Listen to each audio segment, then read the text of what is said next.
Na mtazamaji wa Mafunzo Online TV, kama ambavyo umekwisha kuona, Mheshimiwa mgeni rasmi makamu wa pili wa rais amewasili hapa na kutembelea eneo la chuo cha mafunzo na kujionea miradi mbalimbali ambayo imeanzishwa na idara ya chuo cha mafunzo Zanzibar, ikiwemo chuo cha mafunzo ya amali, lakini pia ameshuhudia hapa kilimo na ufugaji. Tuzungumze kidogo na mkuu wa zoni ya mashamba Afande Amur Naimu, ana kipi cha kuzungumza leo na wananchi kupitia Mafunzo Online TV. Na mtazamaji, kama ambavyo nimekwambia, na sasa tupo naye hapa mkuu wa zoni ya mashamba, kamishna msaidizi wa chuo cha mafunzo Afande Amur Naimu. Afande, una kipi cha kutuambia mara tu baada ya Mheshimiwa mgeni rasmi makamu wa pili wa rais wa Zanzibar kuwasili hapa na kutembelea maeneo haya ya chuo cha mafunzo? Nianze kwa kusema kwamba nimefurahi sana kwa sababu lengo letu na nini tunafanya mheshimiwa amekiona.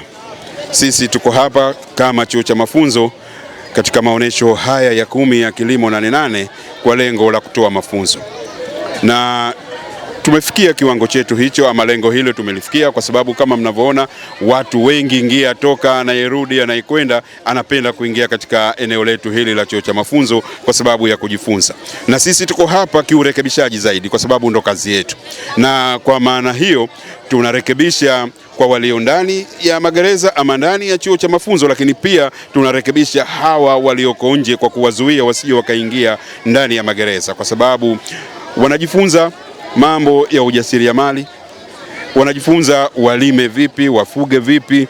Tumebaini kwamba asilimia kubwa ya vijana, hasa hawa miaka 18 hadi 35, wanakosa kufanya kazi hizi za uzalishaji mali, na matokeo yake wanaingia katika magereza. Kwa hivyo tumeweka hapa mambo yetu yote ili tuweze kuwafunza na kuwazuia, kuwarekebisha huku nje kabla hawajarekebisha ndani. Kwa maana hiyo tunarekebisha walioko ndani, lakini tunarekebisha na hawa walioko nje. Kwa maana hiyo tupo vizuri na tumefurahi. Mheshimiwa amepita na yeye mwenyewe ameridhika na kile ambacho tumekifanya hapa. Asante. Afande, la mwisho la kuongezea, labda kupitia miradi hii ambayo imekuwa ikifanywa na chuo cha mafunzo, unaiona wapi idara ya chuo cha mafunzo hasa katika maendeleo ya kijamii?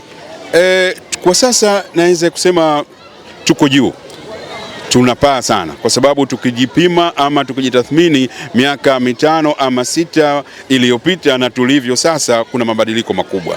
Hata mtu akipata nafasi ya kutembea katika maeneo yetu ataona yes kwamba sasa tumetoka hatua moja na tuko kwenye hatua nyingine.